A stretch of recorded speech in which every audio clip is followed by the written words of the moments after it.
In this video, we're going to be giving you a concise breakdown of what is meta currently in Overwatch, what characters you should be playing or looking out for, how you should be playing in any given composition, and what you need to do in order to climb and win. So we're going to break it all down, but first, many of you still grinding Overwatch are absolutely down bad. But with Valentine's Day on the way, here to help is our brand new Manscaped partnership. Manscaped sent everyone on our team the Performance Package 4.0, which includes things like the Lawnmower 4.0, which I have been using and works incredibly well, and the fact that it's full waterproof is just icing on the cake. Now included is body washes and shampoos for your everyday use, to sprays and creams that is going to make you feel fresh and smell good in any situation. It's time to stop searching Widowmaker Rule 34 on the internet and please your lady instead. Use code MILFS20 at the Manscaped checkout and get 20% off your order and free shipping. Go check it out right now down below.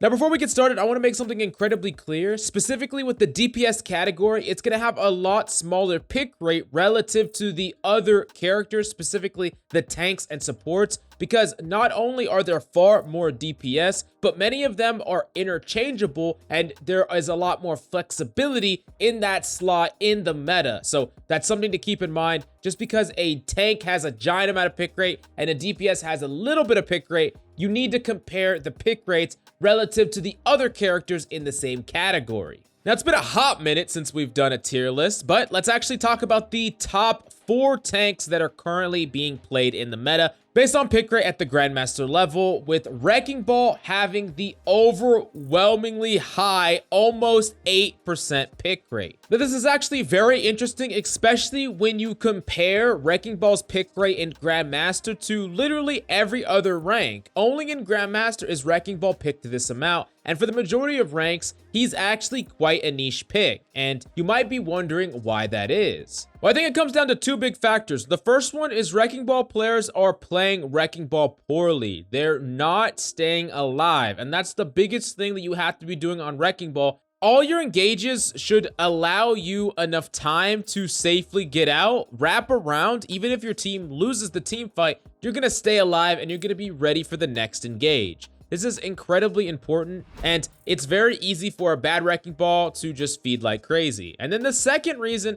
that Wrecking Ball is not seeing a lot of play is that he's a hard character to master. He's pretty easy to play at a base level, but a lot of people are flocking to other options because Wrecking Ball, to get the maximum value, you not only need to time your engagements properly, but you need to make sure that you are using every single ability to its maximum effectiveness, and you have the tracking skill to follow up on targets. Add on the fact that there's tons of crazy tech with the character, and Wrecking Ball is a lot harder to master than meets the eye. Now, the next 2 tanks that are actually very high pick rate as well is Roadhog and Sigma. Now, Roadhog in particular is a very powerful character and always has been for any rank in ranked play. Of course, you have to be constantly on the lookout for specifically D.Va to stop your hook value, and Ana to shut down your heals, sleep you, and basically make you wish that you've never been born. Now, Roadhog is what I would call a sink or swim character, where those of you who thrive on Roadhog are going to pop off, and those of you who feed on Roadhog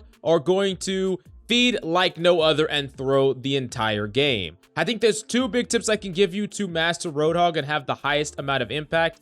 First thing is consistently playing around your abilities. You should not be peeking wide open space away from cover if you do not have your breather and you do not have your hook, and you should be very precise with how you're moving around the map. Getting caught in the open for too long makes you susceptible to certain types of pushes by enemies with CC, and especially if you miss some of your abilities like your hook, it's going to be very, very easy for enemies to farm off you and finish you off. Roadhog has tons of sustain, but it's very important that you don't get in a situation where you're forced to use it and enemies have the counter to it. So time your engages with your ability cooldowns. Make sure that you're challenging very particularly for that hook value, and if you're going to make an aggressive play, make sure that you're near cover so you can always dip behind it and then play for your cooldowns to come back online. Now, next up, we actually have to talk about Sigma and D.Va, 2 characters that fluctuate around that 6% pick rate. Both characters have a much higher pick rate in the higher ranks than they do the lower ranks, and this is directly due to the difficulty of these characters. Specifically, the ability to peel with both of these characters is amazing. D.Va can easily save a support getting dove by something like a Tracer, and neutralize a lot of the spam damage from a character like Zenyatta or some of his volleys. A character like Sigma can output a ton of pressure, while at the same time has the capability to smack some DPS flankers and even shut down a Wrecking Ball rolling in if he gets a well-placed rock. Now, in order to properly peel, you need a certain amount of game awareness, and it's very important that if you play these characters, you are always taking note of where the enemy is positioned relative to your team, specifically your supports. It's your job to help your other tank on the front line,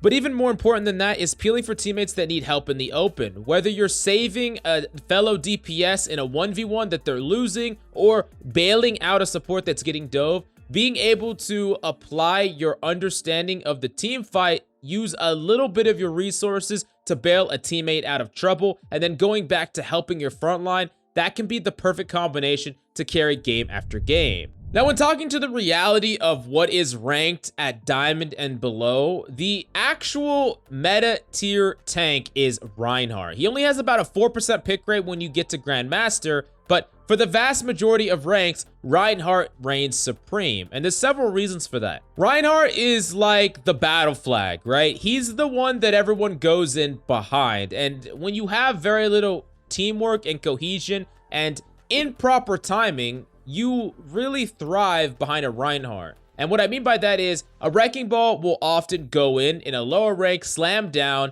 no one will follow up, and then the team will go and fight after the Wrecking Ball leaves, and the timing's all off, and that could be at a fault of the Wrecking Ball or the fault of the rest of the team, but regardless, no one's on the same page. But Ryan makes it really clear. Ryan goes in, you go in. Ryan stands there, you help him. Regardless, because of this, Reinhardt is the most picked tank when we talk about Platinum, Gold, Silver, and Bronze, and that's incredibly important. I would say the most important thing for those of you who are playing Ryan, what you need to master is the health versus shield versus taking space relationship. So oftentimes what bad Ryans will do is they will use their shield to push forward, they'll get to the front line, their shield will break, and now they have to back up, right? Or they just die flat out. Now, that's not how you should take space, because that's the goal, is to push forward and take space and allow your team to get better angles on the enemy. But if you're just breaking your shield when you get to the front line and having to back off,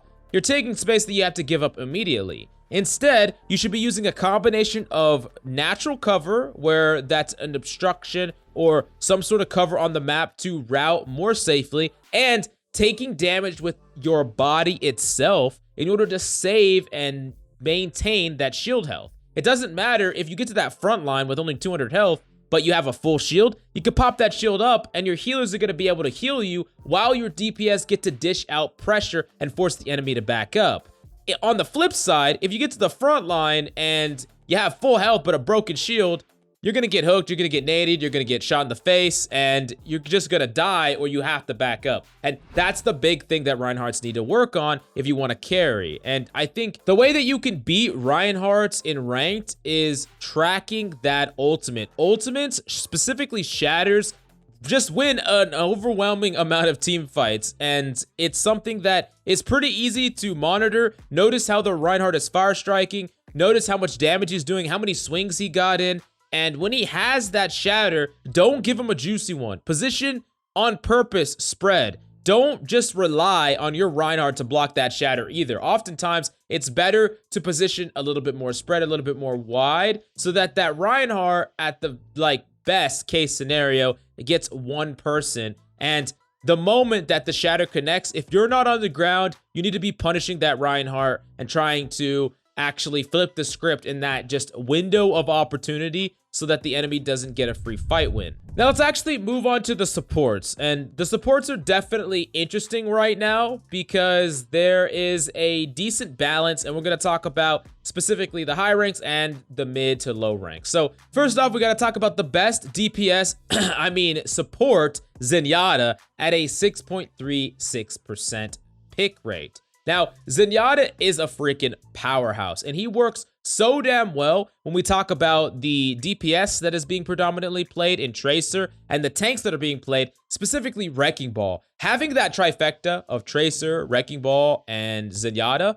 is like a freaking beam that just gets to point and zap. And I know what you're saying. Zenyatta is actually pretty fragile, right? Isn't he susceptible to getting dove by a Wrecking Ball, by a Tracer? Hell yeah, he is, but it really comes down to how much value that Zenyatta can get before he dies. You discord a target in the backline, your team dive in while you deal damage, that person dies. As the divers come in on you, you manage to dink the Tracer, force the recall, discord the Wrecking Ball, hit the Wrecking Ball a couple of times, then die. Now, the Wrecking Ball is going to die because you managed to do enough damage to them, you got tons of value before you died, and, you know, you're also exchanging damage in addition to all the other people on your team.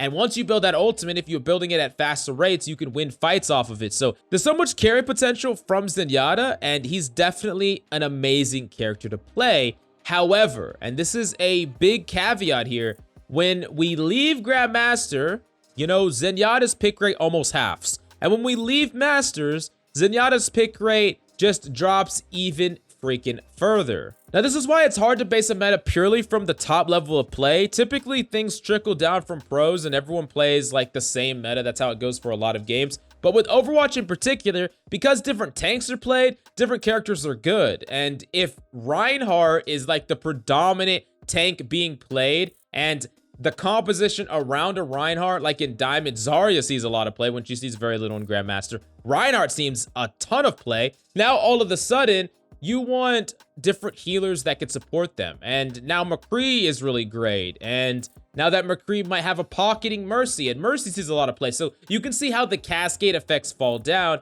where maybe depending on your rank, Zenyatta is actually not the most optimal pick. Now, I'm not saying that you can't climb on Zenyatta. Zenyatta has a very high mechanical skill ceiling, positional skill ceiling, and I think that if you're great on Zenyatta, you can definitely pop off and carry, but I would always have another support in your back pocket. And I think that the perfect support to fold to Zenyatta, you can also play with Zenyatta, but as a secondary character to main is Baptiste. Baptiste has a 6.3%, almost as high as Zenyatta, pick rate in Grandmaster. Zenyatta's amazing. He does so freaking much. He can DPS to like 70% of what other DPSs can do, while at the same time healing as much as the goddamn Ana can, while at the same time having Immortality Field, which might be the single most broken ability that we have ever seen in this freaking game. Baptiste is insane. His carry potential is through the goddamn roof, and a Baptiste can actually win 1v1s against a lot of DPS if the DPS do not play it perfectly. He's also a character that can just dish out so much heals. I think he's phenomenal for playing with like a Reinhardt that,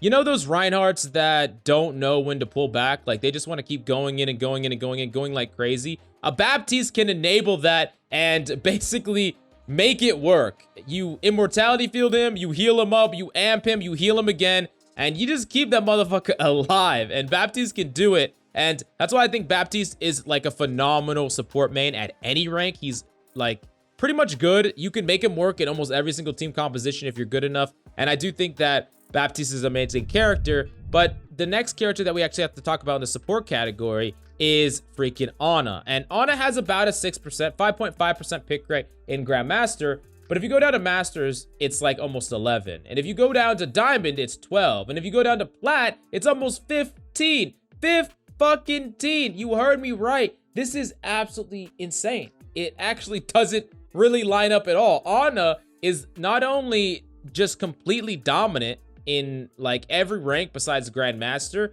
but it's not even close. And the thing about Ana is she does have a high skill ceiling. And I really think that Ana is very interesting because you can still get value out of her even if you're not amazing at her, because she has ways to get value. She's pretty easy to just hit shots on your tanks. You can focus on healing your tanks. You can get powerful nanos off, aggressive nanos, and you can get pretty decent defensive nades that are just used for healing.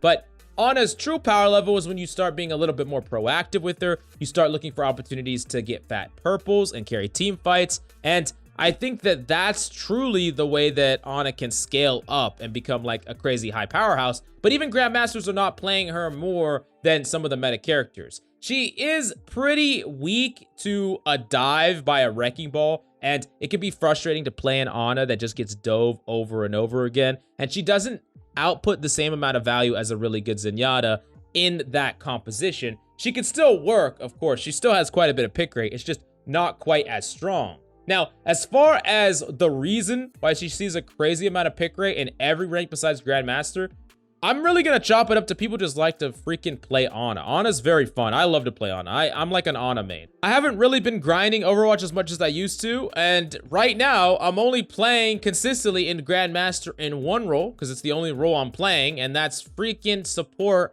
And I'm primarily playing Ana. Of course, I fail to like Baptiste. Sometimes I fail to Brig. I don't know. Maybe I just hate myself from back when I played in Goats meta as a projectile DPS main playing Brig. Okay, we're not gonna get into it. But regardless, Ana's goddamn fun. Like, who cares about winning or losing when you get to play Ana, all right? But last up, we do need to talk about Brig, Lucio, and Mercy. And the pick rates of these characters are all over the place depending on the rank. Mercy can have like a crazy high pick rate on some ranks. Lucio has a pretty mid to high pick rate depending on where you're at. And these characters are all good in different scenarios. You know, Mercy's really good at pocketing DPS, enabling characters like McCree, Echo, Ashe, Widowmaker. And a lot of these characters can get exponentially more value when a Mercy knows when and where to damage boost, heal them up, bail them out. And it's like being able to provide a multiplier, like an impact multiplier, to anyone on the battlefield at any point. And Mercy just has that ability to directly transfer your game sense and battlefield knowledge and turn that into team fight wins, which is really cool. Lucio has the ability to peel very well, which is definitely something that is really good in this meta in general. And he has the ability to be a little bit aggressive. You can make plays with him. You can boot people out of position. There's a lot you could do on Lucio. The only problem is he doesn't pair that well with everybody, right? It's pretty hard to play like a Lucio and Brig, especially if you have a composition that needs decent amounts of healing. It's hard to play a Lucio with the Zenyatta. So there's characters that are really strong right now that take up some of Lucio's market share, but it's really going to depend on what your team is playing. I mean, you don't need a lot of heals if you have a composition that's like Tracer, Roadhog, Wrecking Ball, like where you don't need heals at all. Like, fuck heals. And then, of course, Brig. Brig is that character that wants to just exist. And I am not joking when I say that. Typically, when you have a Brig, you want to be protecting your other support because them being alive gets you so much value.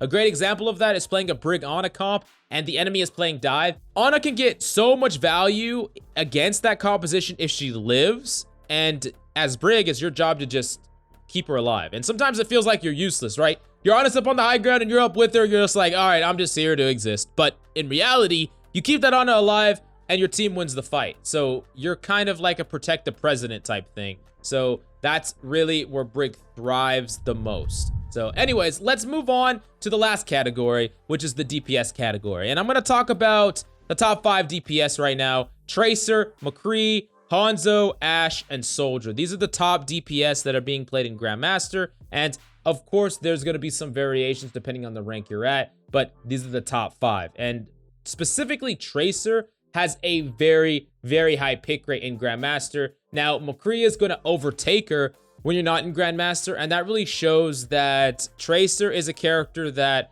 has a point where you need a certain level of mechanical skill, a certain level of coordination to make the character work even better, and McCree is a little bit easier to get like base value out of, where if you're a really bad Tracer, you might do next to nothing and you're just going in, recalling. But the flip side to that is, remember what we talked about. Reinhardt sees a lot more play. Wrecking Ball sees very little play outside of Grandmaster. And Tracer definitely works a lot better with Wrecking Ball with D.Va than she works with freaking Reinhardt. She can pretty much work with anything. Tracer can work in any situation if you're skilled enough at her. But she is definitely going to get a lot more free value following up on Wrecking Ball slams. And McCree can't do shit to a Wrecking Ball slam, especially if it's really far away. I mean, he can shoot someone that goes up, but you get the picture. McCree's going to work so much better when you're playing him with a Reinhardt or a composition that favors him. Now, Hanzo and Ashe are definitely interesting because they are a little bit more flexible in the composition they can play. They can do damage from further away. They both are going to heavily benefit from having someone like a Mercy, and your individual skill on the characters are going to matter a lot. With Hanzo,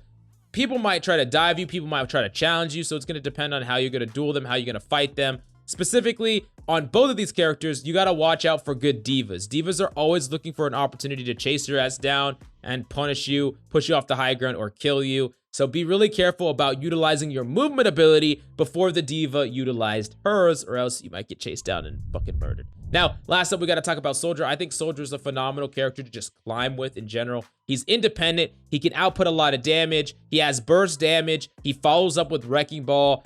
It doesn't matter if your teammates have very little heals. You're still going to be fine.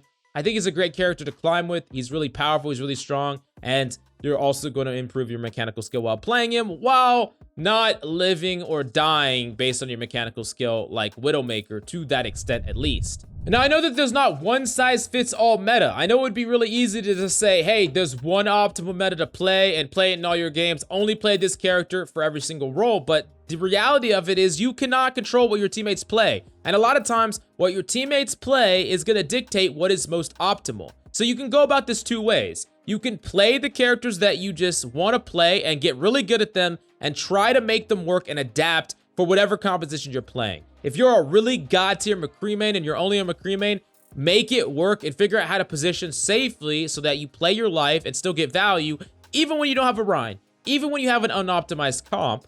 Or you can go the other route where you're more flexible. And I think this is going to be easier on you, where you share hero pools that work better with different characters. Like, let's say your hero pool is Soldier and McCree. Now, if your team has a Wrecking Ball, you can play Soldier. That works a lot better. And if your team has a Reinhardt, you could play McCree. That works a lot better. Or let's say your hero pool is actually Wrecking Ball Rein, and you could be way more flexible depending on what your teammates can play. So being flexible can allow you to fit better into the perfectly optimal composition, which might get you some win percentage, but getting truly good and god tier at a select number of characters is going to allow you to mechanically improve and kind of force yourself to improve on these characters far more than being too flexible. So I think flexibility is a good thing, but don't be overly flexible and don't just try to please everybody by maining everything and then just being mediocre at all of it. But don't be mediocre in the bedroom with our brand new Manscaped partnership. Use codes MILFS20 at checkout for 20% off your order and free shipping. Go check it out right now down below.